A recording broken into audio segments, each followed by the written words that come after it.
Belakangan ini, banyak perusahaan publik yang mulai FOMO Bitcoin sebagai aset perusahaannya. Kemenangan Trump juga ada dampaknya karena akan mempengaruhi regulasi ke depannya. Tapi ada saja yang membuat kekhawatiran baru. Ya, kita semua tahu MicroStrategy, perusahaan milik Michael Saylor, sang Bitcoin maksimalis. Ya, walaupun beliau awalnya juga gak percaya Bitcoin dari tweetnya pada tahun 2013 yang mengatakan Bitcoin itu hanya judol atau online gambling. Nah, dimana sekarang sangat agresif dalam menyerap Bitcoin. Lantas bagus kan harganya jadi naik? Bukan itu masalahnya. Tapi perusahaannya menggunakan utang dan juga mendilusikan sahamnya untuk membeli lebih banyak Bitcoin hingga targetnya memiliki 4% dari total pasokan Bitcoin. Nah, disinilah muncul banyak pertanyaan. Kalau mereka jualan harga Bitcoin anjlok dong men. Bagaimana kalau mereka nggak bisa bayar utangnya nanti?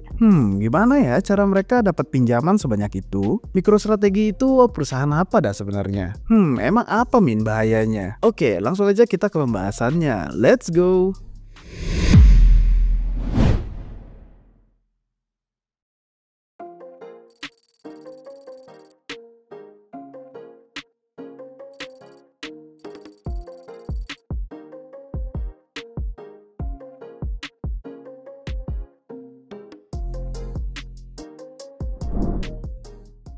Perjalanan MicroStrategy.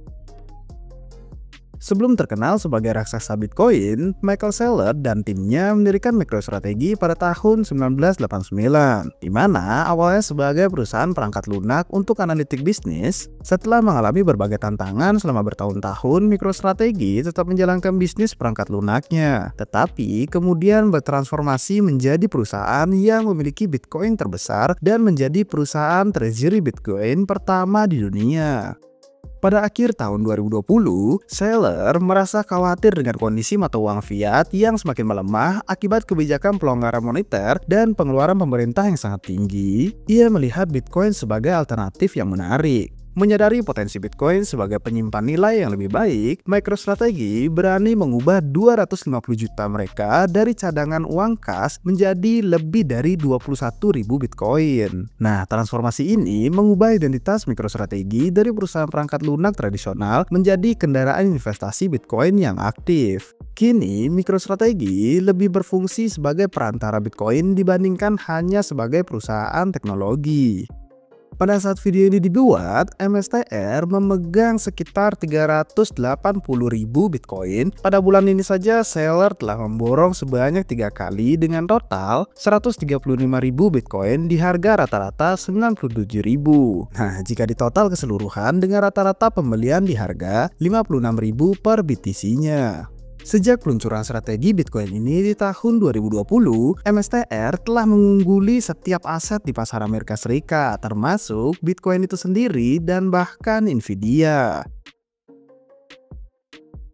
Ada apa dengan MicroStrategy? Nah, ini nih bagian menariknya dan mungkin yang paling sering kalian lihat dibahas di Twitter. Saat video ini dibuat, dengan harga Bitcoin sekitaran 97.000, MSTR diperdagangkan sebesar 2,93 kali lipat nilai aset bersihnya atau yang disingkat NAV. Atau bisa dibilang premium lebih mahal 193%. Nah, dengan rasio sekian, untuk setiap $1 BTC, investor membayar sebesar $2,93. Lantas pertanyaannya, kenapa ya orang tertarik membeli MSTR daripada BTC langsung atau via ETF? Tidak seperti exposure Bitcoin yang pasif, MSTR menawarkan lebih daripada sekedar leverage. Melalui strategi pengumpulan modalnya, MSTR bisa menumbuhkan tabungan Bitcoin mereka lebih cepat daripada mendilusi pemegang sahamnya. Jadi, sebuah efek bunga majemuk atau istilahnya compounding. Pemegang saham MSTR bertaruh pada harga BTC yang akan naik dan juga bertaruh pada kemampuan seller untuk terus menambah tabungan Bitcoin lebih dari tingkat dilusi saham MSTR.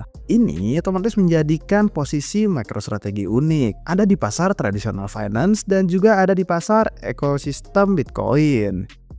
Strategi money glitch ala MicroStrategy. MSTR telah membuat sebuah mesin uang yang cukup unik, di mana mereka mengumpulkan modal untuk membeli BTC secara terus-menerus. yang dimana utamanya melalui dua cara, yaitu convertible bond dan juga melalui saham. Convertible bond, utang yang memberi pemegangnya sebuah opsi untuk dikonversikan menjadi saham MSTR di kemudian hari. Nah, surat utang ini memiliki bunga yang sangat rendah, sekitar antara 0 sampai 2,25%. Serta jatuh temponya juga lumayan panjang, di sekitar tahun 2027 hingga tahun 2031. Dan premium konversi yang tinggi sekitar 30 sampai 55%. MSTR jadi bisa mengumpulkan modal besar dengan beban biaya yang sangat minim dan juga dilusi saham tentatif. Oke, contohnya dalam postingan ini maksudnya, Michael Saylor meningkatkan kapasitas surat hutang kepada investor dengan tawaran 0%. Pertanyaannya, lah kok orang-orang mau ya? Nah, dalam deal itu terdapat masa jatuh tempo pada tahun 2029. Jika saham MSTR tidak naik sebesar 55% dari sekarang hingga jatuh tempo, maka uang investor akan dikembalikan. Tapi jika sebaliknya, maka uang pinjaman dari investor akan dikonvert ke saham MSTR. Yang kedua, saham MSTR. Cara MSTR untuk menjual saham baru secara langsung ke dalam pasar sesuai kebutuhannya, tanpa diskon seperti penawaran tradisional biasanya, tidak seperti putaran investasi standar yang memerlukan harga dan waktu yang tetap. Nah, fleksibilitas ini membantu pengumpulan modal MSTR dengan lebih optimal. Namun, bagian penting di balik ini terletak pada harga saham MSTR yang lebih tinggi daripada NAV perusahaan.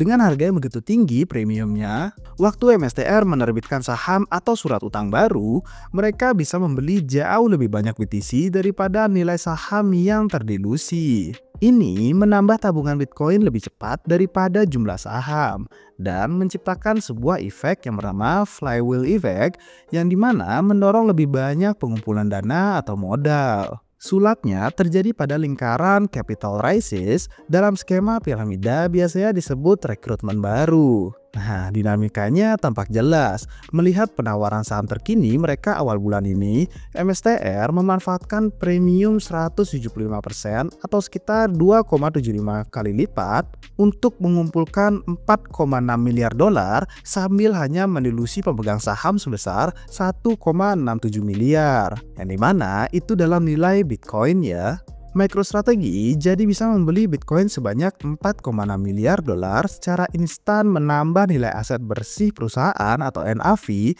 hampir 3 miliar dolar di atas biaya dilusi saham MSTR. MicroStrategy juga memperkenalkan istilah yield Bitcoin yang digunakan untuk menghitung beberapa banyak jumlah Bitcoin yang dimiliki perusahaan untuk setiap saham. Setelah pembelian terbaru ini, yield Bitcoin mereka untuk tahun 2024 mencapai angka 41,8%. Ini berarti bahwa setiap investor kini memiliki hampir 42% lebih banyak Bitcoin untuk setiap saham yang mereka pegang meskipun jumlah sahamnya bertambah atau terdilusi. Strategi 2121. Saat ini, MSTR menguasai sekitar 1,5% dari total pasokan Bitcoin dan ada potensi untuk meningkat lebih dari 4% dalam beberapa tahun ke depan. Hal ini membuat pasar melihat MSTR sebagai perusahaan yang memiliki nilai lebih, terutama karena mereka dapat mengumpulkan miliaran dolar sambil mempertahankan valuasi premium dan cepat menginvestasikannya ke dalam Bitcoin. Nah, untuk strategi 2121 yang dimana bertujuan untuk mengumpulkan dana hingga 42 miliar dolar dalam 3 tahun ke depan. Ini menunjukkan keyakinan mereka untuk terus berinvestasi besar-besaran di dalam Bitcoin. Dalam presentasi earning Q3 2024, MSTR menunjukkan bahwa mereka telah berevolusi menjadi operasi perbendaharaan Bitcoin yang sangat canggih. Mereka menawarkan berbagai cara bagi investor untuk mendapatkan exposure terhadap Bitcoin langsung melalui instrumen keuangan yang berbeda. Dengan cadangan Bitcoin yang besar, MSTR bisa membuka peluang baru untuk pendapatan, seperti peminjaman dan produk derivatif. Ini juga termasuk yang menarik perhatian institusi dan juga negara yang ingin berinvestasi di Bitcoin secara serius. Nah, dengan strategi ini, MicroStrategy tidak hanya berfokus pada akumulasi Bitcoin saja, tetapi juga berusaha untuk menjadi pemimpin dalam industri cryptocurrency dengan pendekatan yang inovatif dan juga agresif. Risiko Black Swan Event. Strategi dari MicroStrategy sangat bergantung pada kemampuan mereka untuk mempertahankan nilai premium dari aset bersih mereka atau yang disingkat NAV. Jika mereka tidak bisa melakukan ini, maka akan sulit bagi mereka untuk menghasilkan yang namanya yield Bitcoin dengan cara yang efisien melalui penawaran dalam bentuk saham. Ini karena pengumpulan dana baru akan mengurangi nilai saham para pemegang saham yang ada, sama seperti saat mereka membeli Bitcoin. Nah, ada beberapa risiko utama yang bisa mengancam premium NAV ini. Yang pertama, risiko Bitcoin. Jika harga Bitcoin turun dan tetap rendah untuk waktu yang lama, ini bisa berdampak negatif. Yang kedua, akses pasar dan juga minat investor. Jika MicroStrategy gagal mengumpulkan dana, mereka akan kesulitan untuk membeli lebih banyak Bitcoin. Yang ketiga, lingkungan regulasi. Perubahan aturan yang berkaitan dengan Bitcoin bisa mempengaruhi kemampuan perusahaan untuk mengumpulkan dana. Ada juga efek flywheel yang bisa berbalik arah. Jika premium NAV turun, maka kemampuan untuk menghasilkan yield Bitcoin juga otomatis akan berkurang. Premium lebih rendah mengurangi kemampuan untuk menghasilkan yield Bitcoin, yield lebih rendah untuk mendorong premium bahkan lebih rendah, pengumpulan modal jadi benar-benar mendilusi saham, premium semakin anjlok, mesin perputaran berhenti, jadinya malah diskon NAV daripada premium. Nah, ini bisa menyebabkan siklus negatif di mana pengumpul modal semakin mendilusi saham, yang dimana akan membuat premium semakin turun dan akhirnya perusahaan terjebak dalam situasi sulit. Nah, meskipun kecil kemungkinan dalam waktu dekat, tapi tetap ada kemungkinan MicroStrategy harus menjual sebagian cadangan Bitcoin mereka. Ini bisa terjadi jika mereka terus menerbitkan utang dan harga rata-rata pembelian Bitcoin meningkat dari harga rata-rata beli mereka. Michael Saylor mungkin terpaksa menjual Bitcoin saat harga turun tajam untuk membayar kembali utang yang jatuh tempo antara 2027 hingga 2032. MicroStrategy dan juga Saylor tampaknya menyadari adanya resiko-risiko ini. Mereka telah merancang struktur utang dengan waktu jangka panjang dan bunga yang rendah, sambil menjaga rasio utang relatif tidak tinggi. Pendekatan ini memberikan perlindungan, tetapi hanya waktu yang akan menentukan apakah strategi akumulasi Bitcoin mereka dapat terus berjalan dengan baik. Nah, sekarang pertanyaannya, menurut kalian apakah MSTR ini melakukan skema Ponzi? Coba jawab di kolom komentar ya guys. Oke, mungkin beberapa dari kalian ingat kejadian awal bear market pada tahun 2022 yang dimana diperparah oleh efek domino dari keruntuhan Three Arrows Capital, yang dimana Three Arrows Capital bangkrut karena tidak mampu membayar utang dan terpaksa melakukan likuidasi terhadap aset-aset kriptonya dan menyebabkan tekanan jual yang besar serta kepanikan di market. Begitulah resiko bermain leverage dan juga hutang yang sangat besar. Naiknya cepat tapi turunnya juga langsung ke palung paling terdalam. So, gimana menurut kalian guys strategi dari MicroStrategy ini? Apakah suatu saat akan membahayakan market dan membuat efek domino yang berujung Black Swan? Berikan tanggapan kalian di bawah ya guys.